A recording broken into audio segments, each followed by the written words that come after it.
సమస్యను ఖచ్చితంగా లేవనెత్తి తీరుతామని చెప్పి దానికి పూర్తిగా భారతీయ జనతా పార్టీ తరఫున కూడా నేను మీకు హామీ ఇస్తా ఉన్నాను.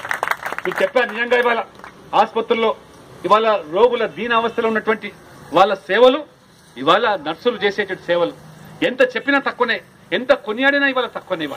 ఇవాళ డాక్టర్లు ఇవాళ నైపుణ్యంతో డాక్టర్లు నిపుణులు ఇవాళ వాళ్ళు సర్జరీలు చేసిన తర్వాత కూడా సర్జరీ తర్వాత ఇవాళ ప్రతి నిమిషానికి సేవలు అవసరం ఎవరివి అంటే ఇవాళ నర్సులు చేసే సేవలు మాత్రమే ఇచ్చారు. ఇవాళ వాళ్ళు చేసేటువంటి సేవలకు ఇవాళ మీరు చక్కగా మదర్ తెరిసా యొక్క మరి ఆదర్శంగా తీసుకొని ఏ రకమైన సేవలు అందించారు. మీరు సేవేమో మార్గం ఐక్యతేమో చిహ్నం అంటున్నారు. సేవా భావనతోనే ఇవాళ మీకు వచ్చేటువంటి జీతాలను పరిగణలోకి తీసుకోకుండా సేవ చేస్తా ఉన్నారు. ఇంత కష్టపడి చదివిన తర్వాత కూడా మీరు చేసే సేవలకు గుర్తింపు లేకుండా పోతుంది, కనీస వేతన లేకుండా పోతుంది, కనీస భద్రత లేకుండా పోతుంది.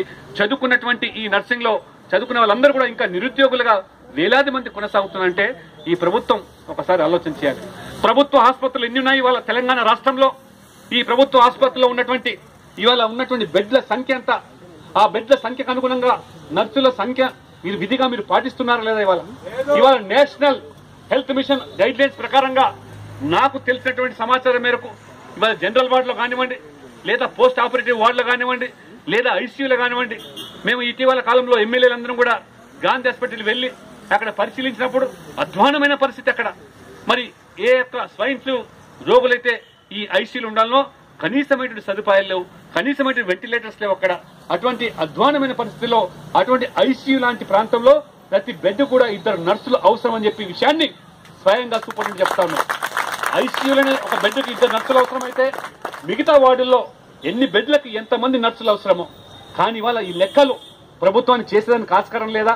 ఈ లెక్కలు ప్రభుత్వానికి అర్థమవుతాం లేదా? ఇవాళ ప్రభుత్వ ఆసుపత్రిలో ఉన్నటువంటి ఈ నర్సులకు అనుగుణంగా ఎందుకు ఈ ఖాళీలను భర్తీ చేయలేకపోతున్నారని చెప్పి మేము ఇవాళ స్పష్టంగా సూటిగా ఇవాళ ఈ ప్రభుత్వం అడుగుతున్నాను ఇవాళ.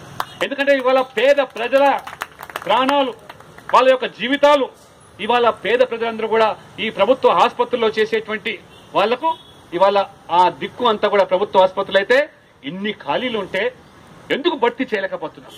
ఇవాళ మీరు భర్తీ చేస్తా ఉన్నారు, మిగతా దాంట్లో ఈ రాజకీయపరమైన పదవులు భర్తీ చేస్తా ఉన్నారు, రాజకీయపరమైనటువంటి మీ యొక్క మరి